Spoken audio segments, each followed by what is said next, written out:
This is the view I've got, and I personally think it's lovely. I'm sitting here in front of my Burnett B77 sewing machine. I could use this to quilt, but I won't keep it here in case I just feel like sewing.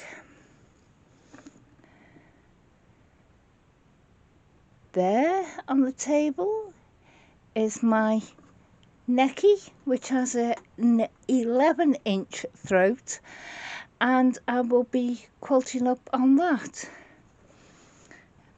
Behind it is my design wall with my next quilt to be done, and on my long arm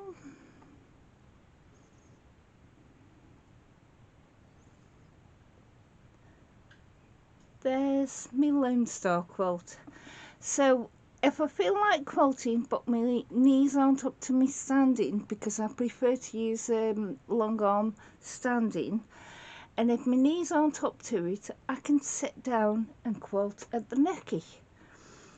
If I feel like doing some patchwork, then I've still got the sewing machine, me Burnett, and I can use that. So, it's looking lovely. Thanks for spending time. Bye.